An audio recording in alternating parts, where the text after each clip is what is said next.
semua yang ada di Amerika, yang ada di Indonesia. Saya mengucapkan Merry Christmas. Kami sebentar lagi malam Natal dan saya nggak salah kalau saya ngucapin Merry Christmas buat kita semua. Rumah saya sudah didekorasi dengan dekorasi Natal. Walaupun sibuk banget bulan ini, istri saya menyempatkan pasang pohon Natal. Puji Tuhan. Sebetulnya Natal nggak ada hubungan sih dengan pohon Natal. Nggak ada hubungan dengan Sinterklas. Nggak ada pohon Natal pun tetap kita Natalan. Yang penting Yesus ada di hati kita. Amin. Bapak Ibu Saudara sekalian. Haleluya.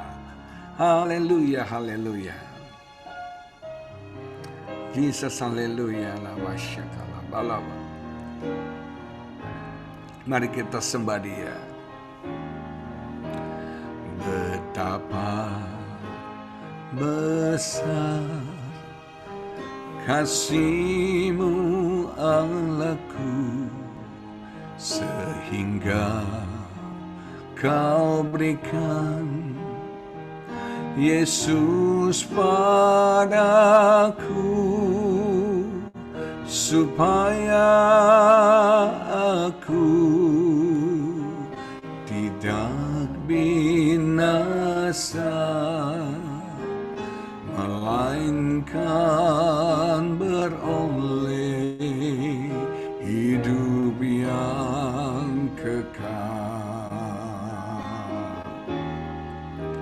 Betapa besar kasih-Mu Allahku, sehingga Kau berikan Yesus padaku,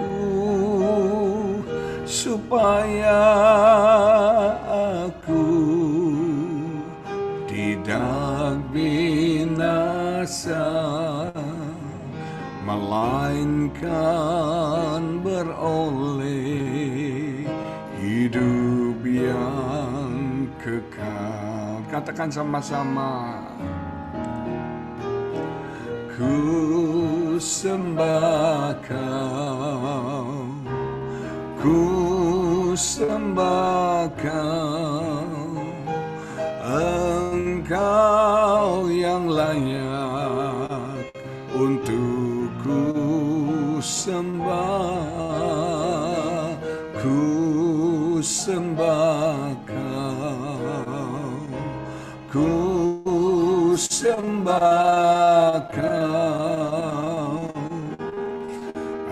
Engkau yang layak.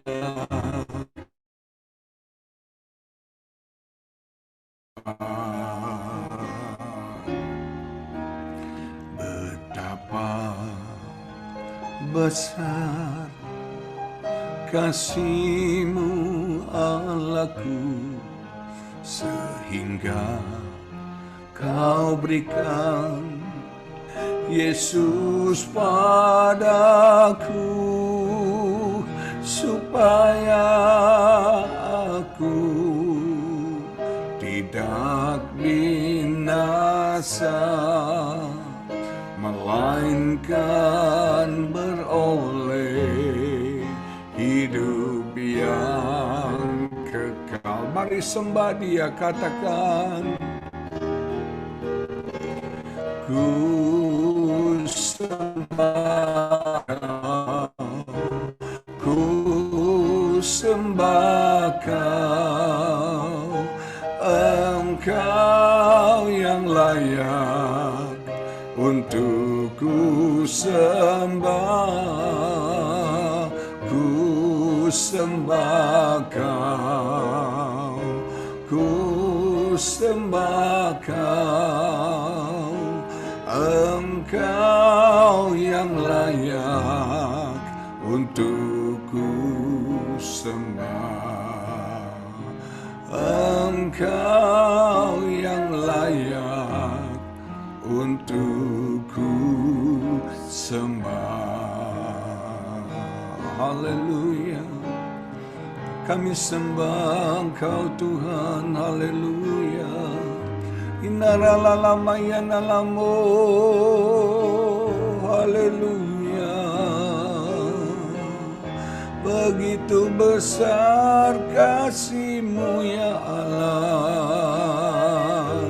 Inaralamayana-lamo, Inaralamayana-lamayana-layasyanalamo. Haleluya, haleluya, haleluya. Indaralabatakandalabasyandalabala.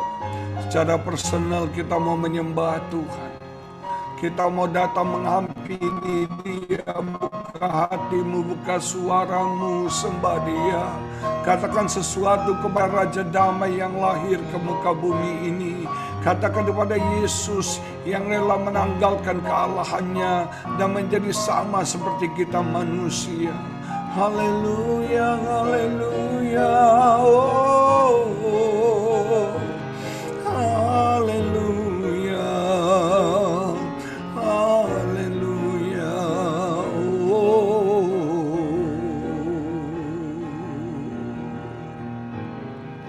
haleluya, haleluya.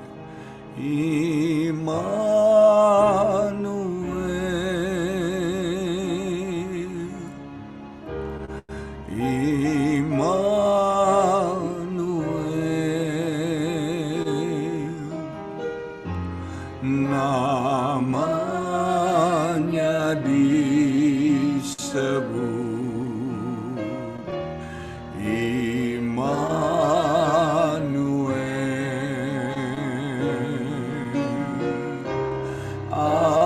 Allah serta dengan kita. Namanya disebut Immanuel. Nyanyikan dengan sepenuh hatimu. Immanuel,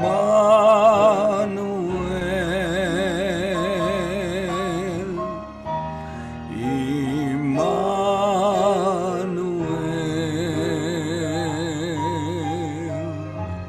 namanya disebut Immanuel.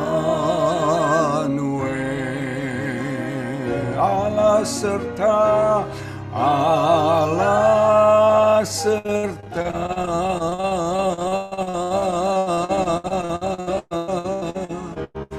dalam kita.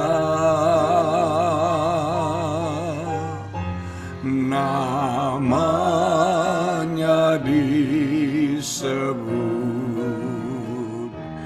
Immanuel. Sekali lagi katakan Immanuel, Immanuel, Immanuel,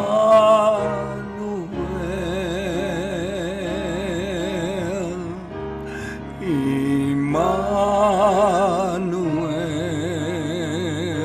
Namanya disebut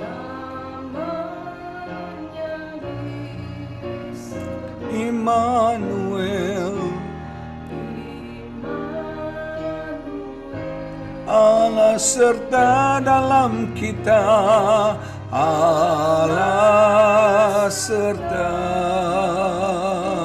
haleluya, dalam kita. Namanya disebut Immanuel.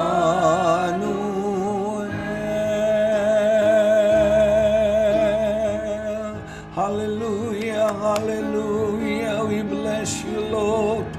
Immanuel, God with us. Hallelujah, hallelujah. Terima kasih Tuhan. Engkau Allah menjelma menjadi manusia karena begitu besar kasih-Mu kepada kami. Yang supranatural menjadi natural, yang ilahi menjadi manusia, yang kekal menjadi fana. Kami bersyukur ya Bapa, Engkau lahir ke dunia, Engkau datang untuk kami, orang-orang yang berdosa, orang-orang yang tidak layak dan pantas ini. Biar di hari ini kami mau celebrate, kami mau rayakan, kami mau peringati betapa besar kasih Tuhan dalam hidup kami, kesetiaan kebaikan Tuhan, sehingga yang terbaik dari anak-Mu Kau persembahkan kepada kami. Berkati ibadah ini Tuhan, berbicaralah, urapi hamba-Mu, pakai hamba-Mu, sampaikan isi hati-Mu ya Bapa. Berkati semua jemaat-Mu dimanapun mereka berada, mengikuti ibadah worship from home ini. Di dalam nama Yesus kami berdoa dan kami mengucap syukur. Semua yang percaya bersama-sama kita katakan amin. Haleluya, haleluya, haleluya. Puji Tuhan. Saya minum dulu ya. Pada hari ini saya mau sharing dari Lukas pasal yang pertama, ayat yang ke-34 sampai ayat yang ke-37 menulis demikian. Lukas pasal yang pertama ayat 34 sampai ayat yang ke-37 sudah satu ayat yang kita sudah well known, kita sudah hafal, sebagian kita dari kecil sudah baca ayat ini. Kata Maria kepada malaikat itu, bagaimana hal itu mungkin terjadi karena aku belum bersuami? Jawab malaikat itu kepadanya, Roh Kudus akan turun atasmu dan kuasa Allah yang maha tinggi akan menaungi engkau. Sebab itu anak yang akan kau lahirkan itu akan disebut kudus, anak Allah. Dan sesungguhnya Elisabet sanakmu itu, ia pun sedang mengandung seorang anak laki-laki dan pada hari tuanya. Dan inilah bulan yang ke-6 bagi dia yang disebut mandul itu. Kita baca sama-sama ayat selanjutnya, ayat 37, 1, 2, 3. Sebab bagi Allah tidak ada yang mustahil. Sekali lagi, sebab bagi Allah tidak ada yang mustahil. Nah, Bapak Ibu Saudara sekalian, mukjizat adalah ketika kuasa supranatural mengintervensi dimensi yang natural. Mukjizat akan terjadi ketika yang supranatural mengintervensi yang natural. Kita sebagai manusia hidup di dunia yang di dimensi yang natural. Dimensi yang natural ini sangat terbatas sekali. Kita dibatasi oleh tempat. Saya ada di Indonesia, Anda ada di New York. Kita berbeda tempat. Kita dibatasi oleh tempat. Saya kepingin banget bisa ada di Rego Park, tapi nggak bisa. Karena saya terbatas. Nanti Maret baru saya ke sana ya, Pak Sayongki. Nah, saudara sekalian, kita dibatasi oleh waktu. Waktu kita terbatas, kalian waktunya malam, saya waktunya pagi di sini. Kalian siap tidur, kami baru bangun tidur. Nah, kita dibatasi oleh waktu, bahkan kita juga dibatasi dengan kefanaan. Kita dibatasi oleh kefanaan. Musa katakan umur manusia 70 tahun. Kalau kuat 80 tahun. Kita tidak hidup selama-lamanya. Berapa bulan yang lalu ada berita mengagetkan, seorang artis, saya nggak begitu kenal, nggak ada hubungan saudara, nggak ada hubungan darah, nggak ada hubungan apapun juga, tapi kematian dia dengan suaminya mengagetkan. Mereka kecelakaan di tol di Jawa Timur, pasti semua sudah tahu, Vanessa Angel dan Bibi Ardiansah. Yang bikin miris hati adalah mereka meninggalkan seorang anak yang berumur 2 tahunan. Nah, saudara sekalian, di postingan terakhir di Instastory Vanessa Angel, dia menulis kata-kata, siapa yang tahu saya akan kemana? Saudara, life is a mystery. Ketika dia posting, siapa yang tahu saya akan kemana, dia nggak tahu bahwa dalam beberapa waktu kemudian dia akan meninggal. Dia nggak pernah kira bahwa dia akan meninggal, Bapak Ibu Saudara sekalian.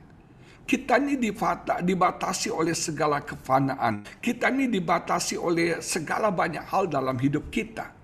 Tapi kita punya Tuhan yang tidak terbatas, Bapak Ibu Saudara sekalian. Nah, kalau kita jarang melihat mukjizat, kalau kita tidak pernah melihat mukjizat, it doesn't mean, itu tidak berarti Tuhan sudah tidak buat mukjizat lagi.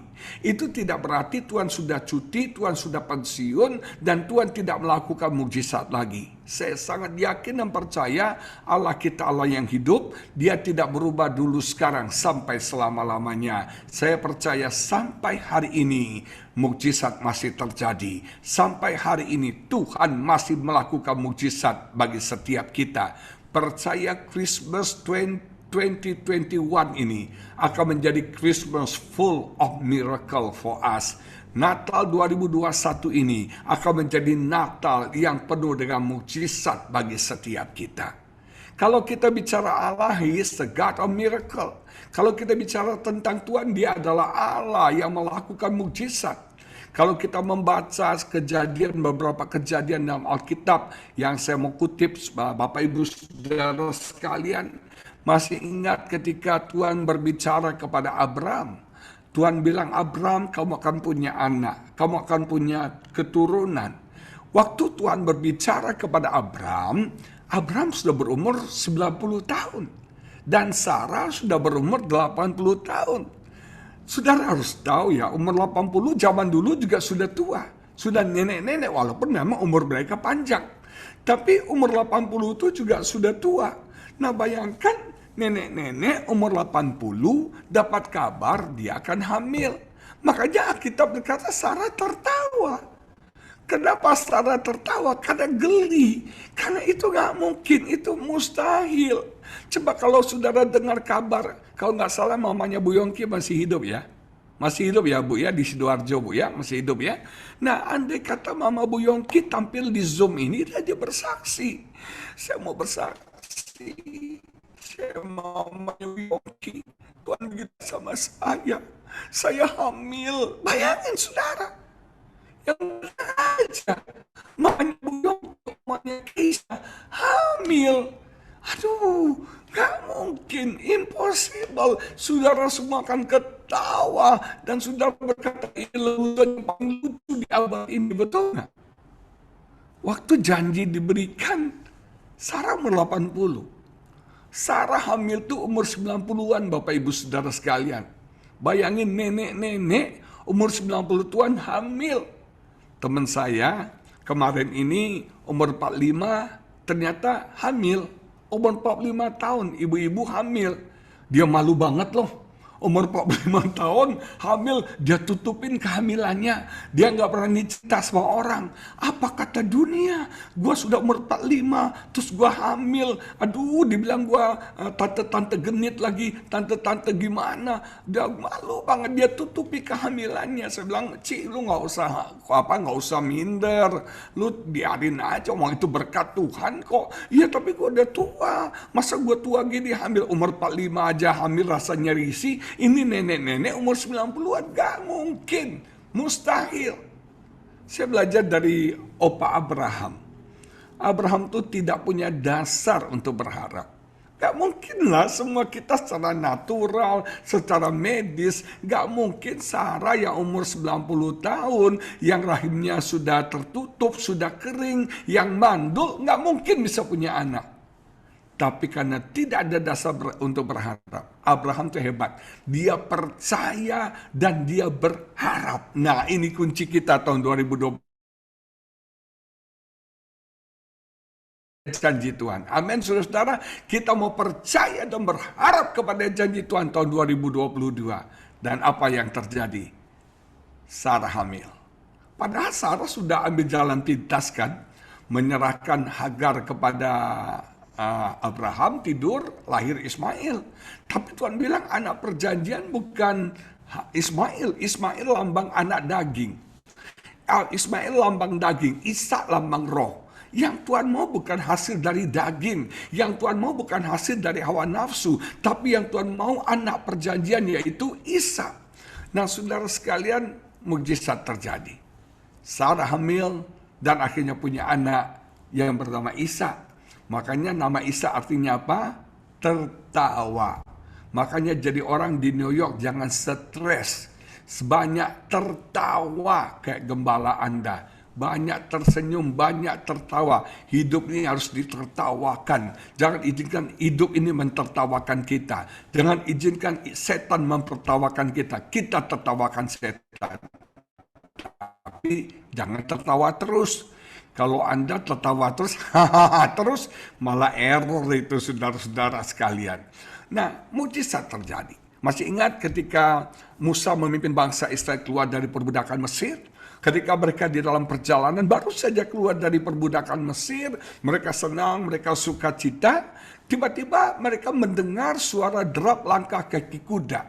Rupanya Firaun berubah pikiran dan Firaun balik mengejar bangsa Israel.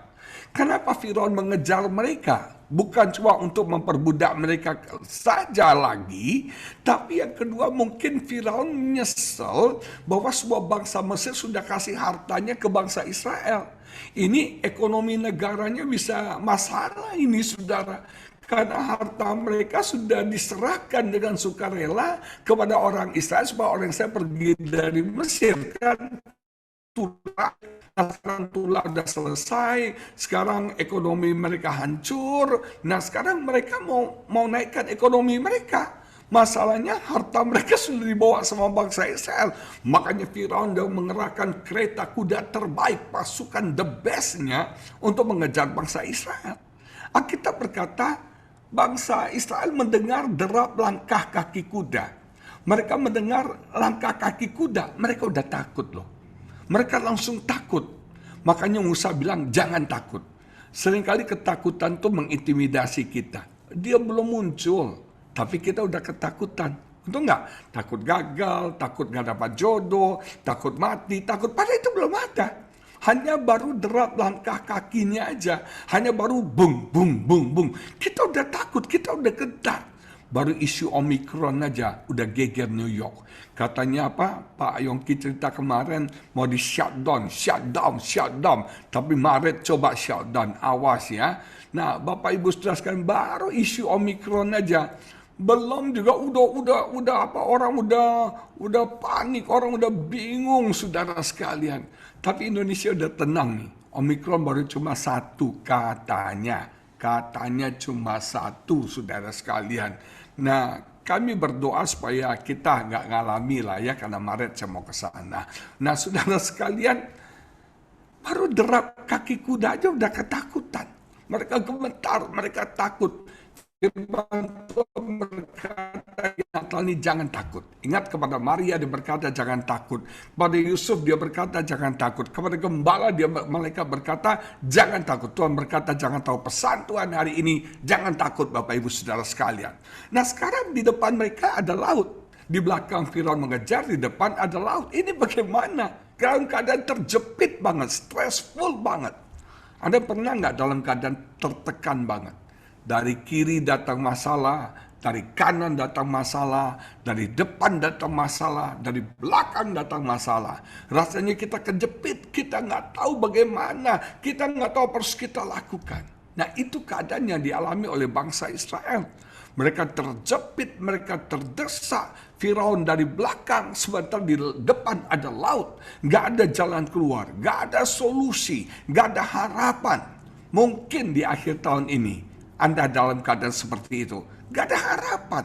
Gak ada jalan keluar. Gak ada solusi. Gak ada jawaban.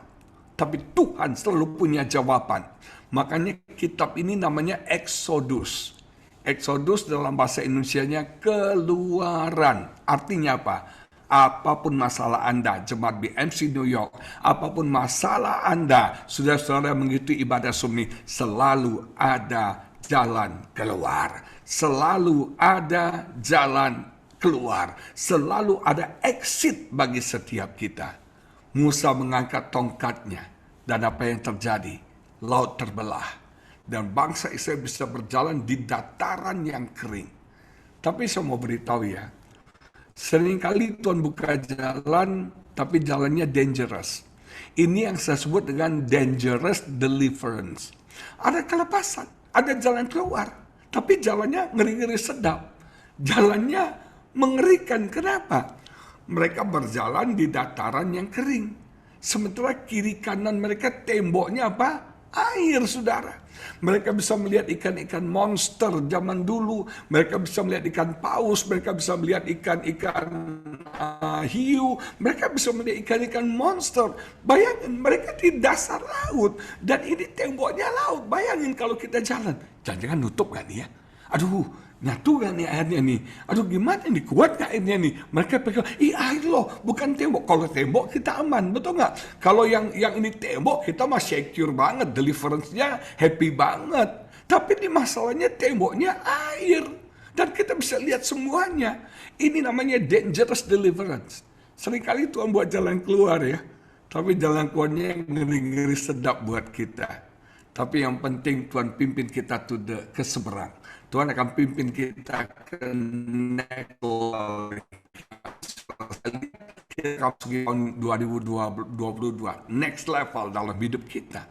Ketika mereka sudah sampai di seberang, Firaun mengejar sampai di tengah laut. Lautnya berkumpul kembali, menyatu kembali. Firaun dan tentaranya mati.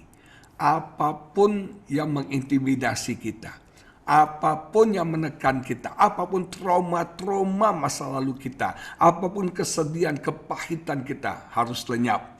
Kita akan menutup tahun 2021 dan kita akan membuka tahun 2022. Amin Bapak Ibu, semua trauma, semua kesedihan, semua kejadian masa lalu kita kubur di dasar laut. Jangan izinkan itu mengikuti kita di tahun yang baru ini. Saudara sekalian, seringkali gini, banyak orang bilang, saya mau berubah Pak. Saya mau jadi lebih baik. Saya mau tinggalkan semua kesalahan saya, kegagalan saya, kelemahan saya. Tapi faktanya apa? Kita masih bawa juga kelemahan yang sama di tahun yang baru, betul gak? Kita ulang lagi. Tapi saya berdoa, di akhir tahun 2021 ini, kita mau kuburkan semua masa lalu kita, mati bersama Firaun. Dan kita mau hidup berkemenangan di dalam Tuhan Yesus Kristus. Dosa, kelemahan, kekurangan kita, kesalahan kita mau kuburkan bersama Firaun. Saudara sekalian, itu kejadian yang kedua yang spektakuler. Mukjizat yang Tuhan buat, dan saya percaya sampai hari ini Tuhan masih buat mukjizat bagi setiap kita. Ketika Yesus melayani berkhotbah, ada 5.000 laki-laki saja ditulis oleh Alkitab. Yang hadir belum lagi istri-istri, wanita dan anak-anak. Mereka sudah siang. Yesus bilang sama murid-muridnya, kasih mereka makan. Murid-muridnya bilang, uang kas kita cuma $200 guru. Nggak mungkin bisa kasih makan orang sebanyak ini. Terus Yesus katakan itu untuk menguji mereka. Mental murid-murid, mental not enough. Mental nggak cukup, saudara sekalian. Apa yang Yesus lakukan? Dia mengucap syukur, dia mengambil 5 roti dan 2 ikan, dan dia memecah-mecahkan. Apa yang terjadi? Semua orang makan kenyang, bahkan sisa 12 bakul. Tuhan katakan kepada saya, jemaat BMC New York, tahun 2022, aku akan melihat from not enough to more than enough. Aku akan melihat dari yang tidak cukup menjadi lebih dari cukup. Tahun 2022 ada berkat berlimpah-limpah bagi jemaat BMC New York. Kok cuma Pak Yongki aja yang amin ya. Tahun 2022 akan jadi tahun kelimpahan. More than enough bagi jemaat BMC New York. Yang selama ini bilang, oh saya uang gajinya nggak cukup bayar kos. Saya uang gajinya nggak cukup bayar ini. Saya nggak cukup Pak Yongki. Saya nggak cukup. Semua mental not enough mati terkubur. Sekarang kita akan melihat more than enough terjadi bagi jemaat BMC. Amin. Haleluya. Nah, saya teringat juga tentang Lazarus. Lazarus ini sahabat dekatnya Yesus. Mereka dekat banget nih, keluarga Maria, Marta, Lazarus. Ini sohibnya Yesus, teman baiknya Yesus, teman pelayanan yang setia, yang mensupport Yesus dengan luar biasa. Satu hari Lazarus sakit. Ketika Yesus mendapat kabar Lazarus sakit, Alkitab berkata, dia nggak segera datang. Saya berpikir, kok Yesus kayak gini ya? Harusnya kalau ada teman baik yang sakit kan kita segera datang nih saudara. Ya kan? Segera datang saudara. Tapi sudah meninggal dan sudah dikubur. Ketika Lazarus sudah dikubur baru Yesus datang. Jemaat yang diberkati Tuhan berpikir Tuhan terlambat ya. Nasi sudah jadi bubur, buburnya udah basi saudara sekalian. Udah too late banget, nggak mungkin, mustahil. Tapi apa yang Yesus katakan kepada Marta? Jika kamu percaya, maka kamu akan melihat kemuliaan Allah. Jika kamu percaya. Dan Yesus berkata, Lazarus, bangunlah. keluarlah. Dan luar biasa, Lazarus keluar. Saudara, dia masih terikat kafan dan kemudian dia keluar, hebat sekali. Kuasa Allah mampu membangkitkan Lazarus yang sudah mati. Lazarus yang sudah berbau. Yesus tidak datang di hari pertama, kedua, dan ketiga. Karena orang Yahudi meyakini 3 hari pertama orang meninggal arwahnya masih ada. Tapi kalau sudah hari ketiga, sudah pergi, sudah nggak mungkin balik lagi. Inilah mujizat terbesar yang Yesus lakukan. Orang yang mati hidup kembali, sudah dikubur. Saudara bisa hidup kembali, sudah bau, bisa hidup kembali. Apapun yang mati dalam hidup Anda, Yesus bisa hidupkan lagi. Apapun yang sudah runtuh dalam hidup Anda, Yesus bisa tegakkan kembali. Yesus bisa kuatkan kembali. Dan kita akan melihat mukjizat demi mukjizat terjadi dalam hidup kita asal kita percaya. Nah, sekarang saya mau masuk lebih dalam lagi. Bagaimana caranya, Pak? Kita boleh mengalami mukjizat. Bagi Allah tidak ada mustahil. Ya bagi Allah, ini bagaimana dengan saya? Nah, kita belajar dari cerita Maria ini. Kita belajar 3 hal untuk kita mengalami mukjizat Tuhan. Yang pertama, percaya kepada Tuhan dan percaya kepada firman, kepada janjinya. Nah, kata kuncinya adalah percaya. Bapak Ibu, setiap orang punya bahasa cintanya masing-masing, betul? Bahasa cinta setiap kita beda-beda. Gary Chapman dalam bukunya 5 Love Language menulis ada 5 bahasa cinta. Kalau nggak salah itu sentuhan fisik, kalau nggak salah itu pujian, rayuan, word of affirmation. Kalau nggak salah juga yang ketiga itu give. Yang keempat quality time. Yang kelima act of service. Nah itu bahasa cinta setiap orang beda-beda. Bahasa cintanya Pak Yongki apa ya? Ada yang tahu bahasa cinta Pak Yongki apa ya? Nah, saudara sekalian, setiap orang punya bahasa cintanya masing-masing. Bahasa cintanya istri saya itu quality time. Dia suka sama-sama, kita kemana-mana berdua-dua. Makanya kami jarang pisah tuh. Oh, kata-kata dan act of service, kata si William. Berani sekali kamu, William.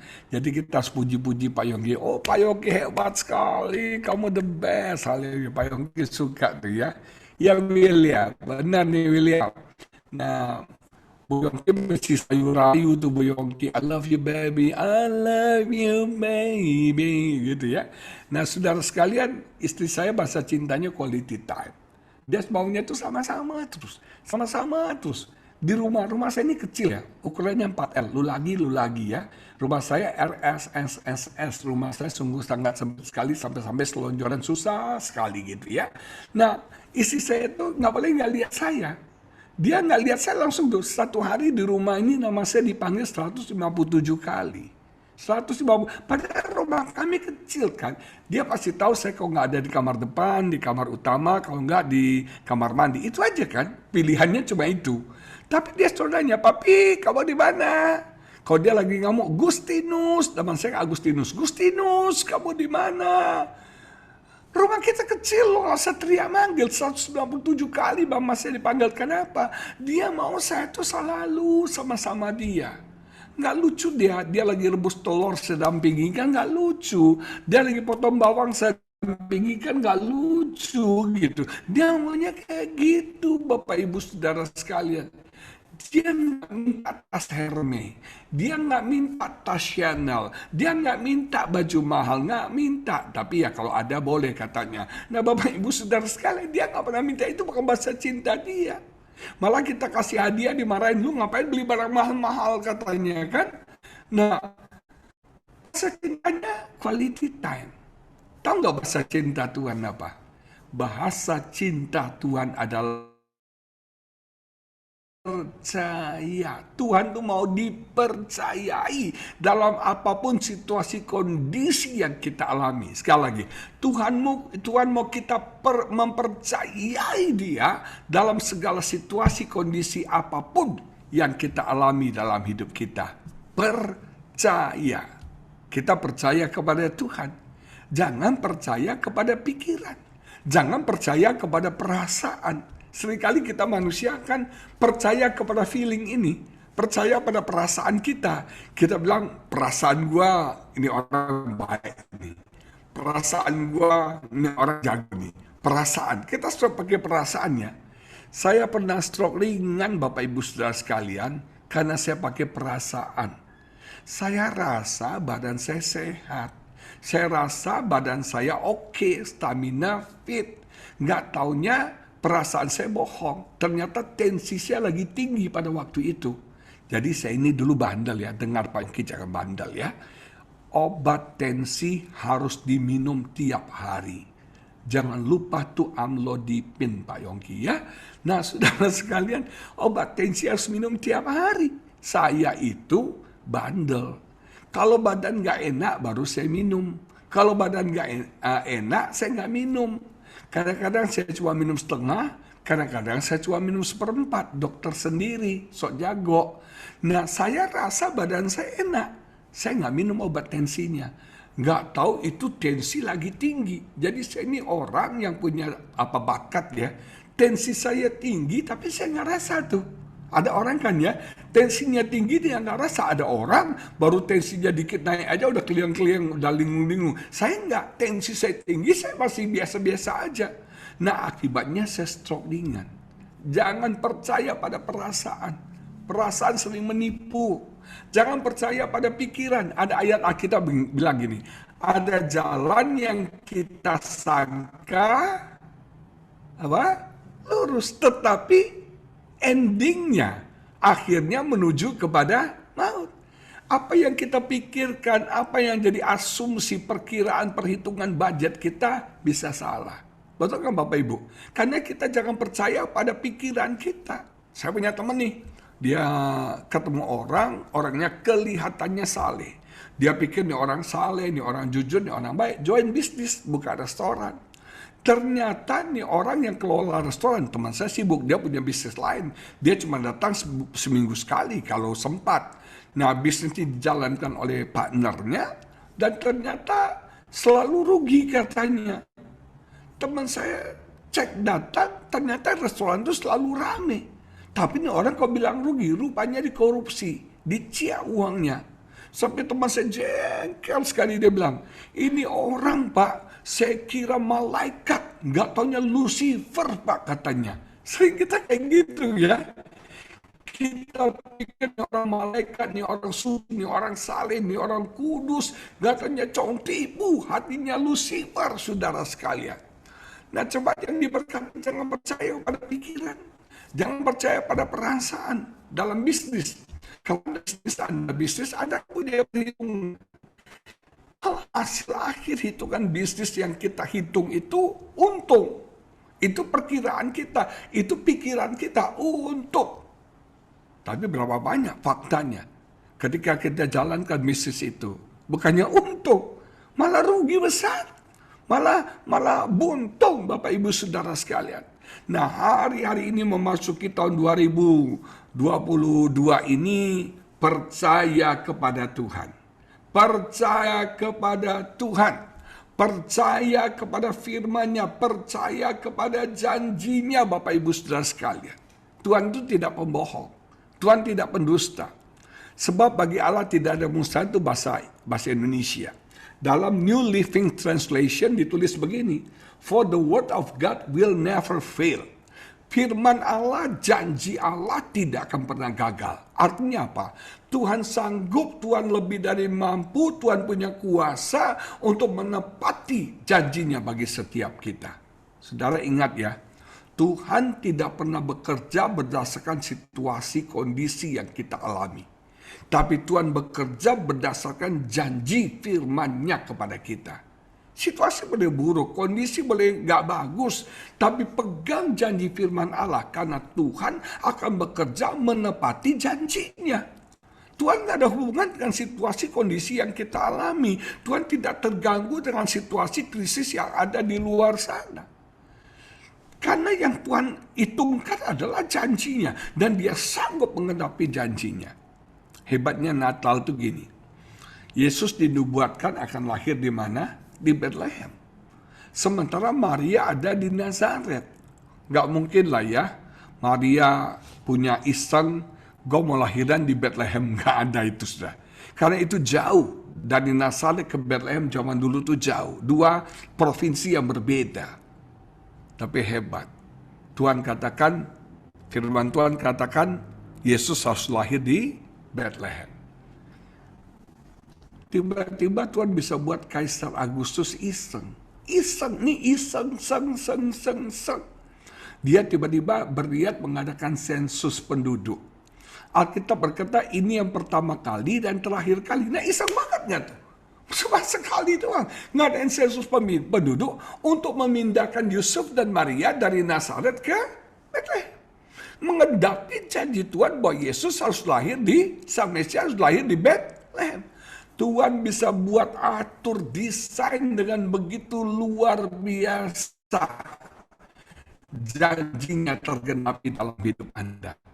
Kita tahu bagaimana caranya, kita nggak tahu bagaimana jalannya, kita nggak tahu kapan waktunya, tapi kita percaya janji Tuhan terjadi dalam hidup kita. Kalau saya khotbah Pak Yongki tentang pernikahan di Kana. Pernikahan di Kana kan air berubah menjadi anggur ya. Saya suka nanya ke jemaat nih, saya tanya, menurut jemaat, kapan air itu berubah jadi anggur? Saya pernah tanya nggak di New York ya? Kapan air itu berubah jadi anggur? Apakah pada waktu Yesus katakan isilah tempayan dengan air, cedoklah, bawa ke pemimpin pesta, ataukah ketika dicedok airnya, ketika on the way dalam perjalanan, atau ketika dicicipi oleh si pemimpin pesta? Semua orang menduga, oh Pak, waktu Yesus berfirman, Yesus bilang isilah tempayan dengan air, langsung itu berubah jadi anggur. Ada yang bilang, Pak, waktu dicedok Pak. Ada yang bilang waktu dibawa pelayan kepada pemimpin pesta, langsung berubah jadi anggur. Ada yang bilang waktu dicicipin Pak, berubah jadi anggur. Kepo semuanya, sok tahu semuanya. Kita nggak perlu tahu kapan waktunya mukjizat terjadi. Kita nggak perlu tahu bagaimana caranya, karena Tuhan punya berjuta-juta cara untuk buat mukjizat terjadi dalam hidup kita. Tuhan bisa pakai orang iseng, Tuhan bisa pakai orang pelit, Tuhan bisa pakai orang yang kita pikir nggak mungkin, nggak duga. Tuhan bisa pakai, yang penting janji firman Tuhan terjadi dalam hidup kita. Mukjizat terjadi dalam hidup kita. Percaya kepada Tuhan dan percaya kepada firman-Nya, kepada janjinya. Seringkali kita manusia ya, kenapa kita ragu nih? Ragu tuh dari mana sih? Di satu sisi ada firman, tapi di satu sisi ada realitas. Saya alami itu. Waktu saya sakit, firman Allah berkata, oleh bilur Yesus kamu sudah sembuh. Ya dan amin, absolut, tidak berubah, pasti. Tapi di satu sisi realitas saya sakit, badan saya lemah, betul nggak? Nah kita mau di mana nih? Nah seringkali kita di dua dimensi, kadang lihat realitas, kadang lihat ya firman, kadang realitas. Makanya Yesus katakan sama Petrus, little faith, iman yang kecil, ragu. Kenapa? Karena kita terbagi dua, kata bimbang itu kan terbagi dua, divided. Kita terbagi dua antara realitas dengan firman Tuhan, janji Tuhan. Nah 2022 Jemaat BMC New York, jangan tergantung realitas. Omikron silakan masuk. Adiknya Omikron, Omokase, semuanya silakan masuk. Betul nggak? Yang penting kita punya janji firman Tuhan. Amin. Nanti New York kita Omikase ya Pak Yongki ya. Amin Pak Yongki. Ya, di Chelsea ya, di Chelsea ya. Maksud era sekalian, aduh kangen juga dia. Kita pegang janji firman Tuhan. Kita lihat firman Tuhan. Percaya kepada janji firman Tuhan. Kedua, untuk kita boleh mengalami, sebab bagi Allah tidak ada mustahil, pikirannya harus diubah. Pikirannya harus diubah. Maria langsung bilang ketika malaikat katakan, Gabriel katakan kamu akan punya anak, kamu akan hamil. Maria katakan bagaimana mungkin? Aku belum menikah, aku masih status tunangan, aku belum bersetubuh. Ini kan melampaui akal pikiran manusia. Saya belajar gini, Tuhan kalau sudah bekerja, terjadi akselerasi saudara. Tuhan kalau bekerja, prosesnya dipercepat sama Tuhan. Kan mestinya tunangan, habis tunangan menikah, habis itu nikah bobok bersama, baru hamil kan? Betul nggak saudara? Itu pun belum tentu hamil kan? Nah proses hamil itu kan nggak gampang. Tapi Tuhan bisa ambil shortcut, saudara. untuk menggenapi janjinya, firman-Nya, rencananya. Wow, luar biasa sekali. Nah, cara berpikir kita jangan cara berpikir natural. Cara berpikir kita, cara berpikir supranatural. Cara berpikir kita harus cara berpikir yang ilahi, yang selaras, yang sesuai dengan firman Tuhan, yang sesuai dengan cara berpikir Tuhan. Seringkali kita berpikir dengan cara berpikir kita. Abundant, kelimpahan standar kita, bukan kelimpahan standar Tuhan. Bahkan Tuhan itu katakan gini, aku akan memberkati kamu berdasarkan kekayaannya, bukan kekayaan kita. Jadi cara berpikir kita harus cara berpikir ya Tuhan. Nah, change your mind, change your mindset. Dulu saya punya mindset ya, dong hadong hepeng, meyucian, bokeh, saudara. Saya berpikir Pak Yongki, pendeta kalau miskin itu rohani banget. Pendeta kalau kaya duniawi, berdosa. Kalau pendeta pakai mobil bagus, baju mewah, kalau hidupnya glamor gitu ya, itu nggak rohani itu. Kedagingan tuh pendeta. Itu pendeta kedagingan. Jadi bagi saya pendeta tuh harus miskin, menderita, susah. Lagunya hidupku yang sengsara. Itu saya pikir salib sangkal diri. Tapi saya cari di Alkitab nggak ada ayatnya, saudara. Akibat saya mentalnya miskin, dulu kami beli mobil selalu cari mobil second. Karena mobil second, mobil bekas itu murah. Harganya jauh dengan mobil baru. Jadi setiap beli mobil bekas, mobil bekas, mobil bekas. Kemudian Tuhan ubah cara berpikir saya di 2 Korintus 8 ayat 9 yang berkata, Yesus yang kaya rela jadi miskin. Supaya Agustutannya miskin harus jadi kaya. Bahkan saya, Yesus kaya, dia rela jadi miskin supaya kita yang miskin ini jadi kaya. Dan di sini bukan arti rohani loh, bukan dirohani-rohanikan, ini kaya rohani, enggak. Ini kaya fulus, hepeng, cien, saudara. Di situ mindset saya berubah, mental saya berubah. Mental harus mental orang kaya, walaupun belum ada uang. Mental orang kaya. Terus saya bilang sama istri saya, sekarang sayang, kita harus ganti mobil baru.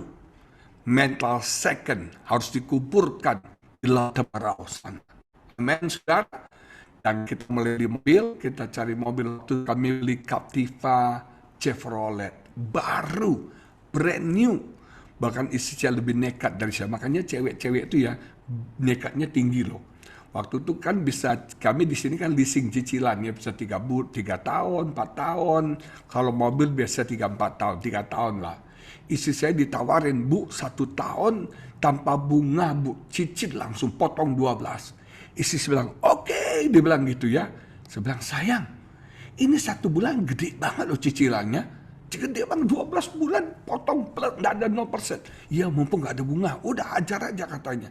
Saya bilang, Tuhan ini gimana? Tapi disitulah stretching iman. Iman di stretching, puji Tuhan.